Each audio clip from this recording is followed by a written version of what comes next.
എല്ലാവർക്കും നമസ്കാരം. പുതിയൊരു വീഡിയോയിലേക്ക് ഏവർക്കും സ്വാഗതം.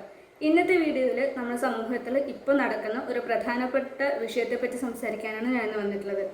അപ്പോൾ വിഷയം എന്താണെന്ന് വെച്ചാൽ നീറ്റ് പരീക്ഷയായിട്ട് ബന്ധപ്പെട്ടിട്ടുള്ള ചോദ്യപേപ്പർ ചോർച്ചയും അതുമായിട്ട് ബന്ധപ്പെട്ടിട്ട് CJP നടത്തിയ പ്രൊട്ടസ്റ്റും കാര്യങ്ങളൊക്കെ നമുക്ക് എല്ലാവർക്കും അറിയുന്ന കാര്യങ്ങളൊക്കെ തന്നെയാണല്ലേ. അപ്പോൾ ഈ ഒരു CJP ജന്തർ മന്ദറിൽ നടത്തുന്ന പ്രൊട്ടസ്റ്റിൻ്റെ ഭാഗമായിട്ട് നമ്മൾ കേരളത്തിലും ഒരുപാട് പ്രൊട്ടസ്റ്റും കാര്യങ്ങളും നടക്കുന്നുണ്ട്. കേരളത്തിലുടനീളം അങ്ങോളം ഇങ്ങോളമായിട്ട് പല പ്രൊട്ടസ്റ്റും കാര്യങ്ങളും നടക്കുന്നുണ്ട്. അപ്പോൾ ഒരു പത്രപ്രവൃത്തി ആയതുകൊണ്ട് തന്നെ ഒരു പ്രൊട്ടസ്റ്റ് എനിക്ക് കവർ ചെയ്യാൻ പോയിട്ട് വന്നു. ഒരു പ്രത്യേക സംഘടന നടത്തിയിട്ടുള്ളൊരു പ്രൊട്ടസ്റ്റ് ആയിരുന്നു അത്. അപ്പോൾ സാധാരണ എല്ലാ പ്രൊട്ടസ്റ്റിലും ഉണ്ടാവുന്ന സംഭവങ്ങളൊക്കെ തന്നെയാണ് ഈ ഒരു മാർച്ചിലും നടന്നിട്ടുണ്ടായിരുന്നത്. അവർ മാർച്ചായിരുന്നു നടത്തിയിട്ടുണ്ടായിരുന്നത്. അപ്പോൾ ഈ ഒരു മാർച്ചിലും സാധാരണ എല്ലാ മാർച്ചിലും കണ്ടുവരുന്ന സംഭവങ്ങളൊക്കെ തന്നെയാണ് ഉണ്ടായിരുന്നത്. പോലീസും ഈ മാർച്ച് നടത്തിയ സ്റ്റുഡൻസും തമ്മിൽ ഏറ്റുമുട്ടലുണ്ടായിട്ടുണ്ട്. ജലപീരങ്കി പ്രയോഗമൊക്കെ സാധാരണ ആസ് യൂഷ്വൽ എല്ലാത്തിലും നടക്കുന്ന കാര്യങ്ങളൊക്കെ തന്നെയാണ് ഇവിടെ സംഭവിച്ചിട്ടുള്ളത്.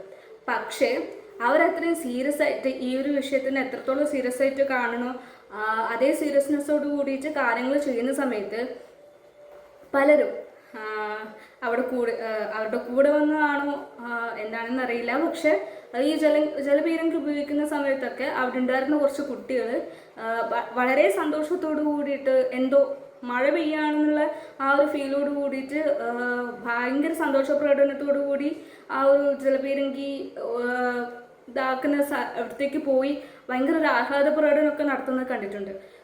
എൻ്റെ ശ്രദ്ധയിൽപ്പെട്ടു അതിൻ്റെ ഇടയിൽ. അതായത് അപ്പോൾ ഞാൻ നിൽക്കുന്നതിൻ്റെ കുറച്ചപ്പുറത്തായിട്ട് കുറച്ച് പോലീസുകാർ, വനിതാ പോലീസ് ഉൾപ്പെടെയുള്ള കുറച്ച് ഗ്രൂപ്പ് ഓഫ് പോലീസുകാർ എൻ്റെ തൊട്ടിപ്പുറത്ത് നിൽക്കുന്നുണ്ടായിരുന്നു. അപ്പോൾ ഈ കുട്ടികളുടെ കളി കണ്ടിട്ട് അവർക്ക് പോലും ചിരി വന്നു പോയി. ആ തരത്തിലുള്ളൊരു പ്രകടനമായിരുന്നു ഈ കുട്ടികളുടെ ഭാഗത്തു നിന്നുണ്ടായിരുന്നത്.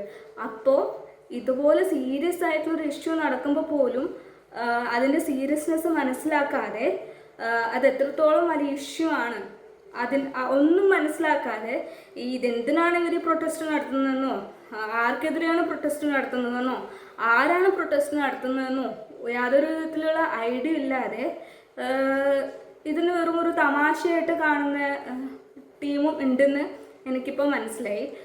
ഈ അടുത്ത കാലത്ത് 1-2 വീഡിയോസ് ഞാൻ കണ്ടിട്ടുണ്ടായിരുന്നു. ഈ ജന്തർ മന്ദറിലേക്ക് പോകാൻ വേണ്ടി ഗെറ്റ് റെഡി വിത്ത് മീ ചെയ്യുക, ഇൻസ്റ്റയിലും മറ്റുള്ളതിലൊക്കെ ഗെറ്റ് റെഡി വിത്ത് മീ ചെയ്യാം, പിന്നെ വാട്സപ്പ് ബാഗൊക്കെ ചെയ്യാം. അതായത് ടൂറിന് പോകുമ്പോൾ മറ്റുള്ള ഇങ്ങനെ ഒരു പിക്നിക്കിന് പോകുമ്പോൾ ഒക്കെ വീഡിയോ ചെയ്യുന്ന പോലൊക്കെയാണ് ഇവർ ഈ ഒരു ഇത്ര സീരിയസ് ആയിട്ടുള്ളൊരു ഇഷ്യൂവിനെ കാണുന്നത്. പലരും, എല്ലാവരും അല്ല, പക്ഷേ എന്നാലും ചെറിയൊരു ഒരു 1% പേരും അല്ലെങ്കിൽ ഒരു 5% പേരൊക്കെ ഈ ഒരു വിഷയത്തിന് ഇതേപോലെ സില്ലി ആയിട്ട് കാണുന്നവരും ഉണ്ട് എന്ന് എനിക്കിപ്പോൾ മനസ്സിലായി. ഞാൻ നേരിട്ട് കണ്ടു ആ ഒരു സംഭവം. അപ്പോൾ ഇതെന്താണെന്ന് എനിക്ക് മനസ്സിലാവുന്നില്ല. അപ്പോൾ ഈ ഒരു കാര്യം പറയാൻ വേണ്ടിയിട്ട് ജസ്റ്റ് ഞാൻ ഒന്ന് കണ്ട കാര്യം നിങ്ങളുടെ അടുത്തുനിന്ന് കണ്ണ് ചെയ്യാൻ വേണ്ടിയിട്ട് വന്നതാണ്. അപ്പോൾ അടുത്ത വീഡിയോ ആയിട്ട് അടുത്ത ദിവസം കാണാം. ബൈ.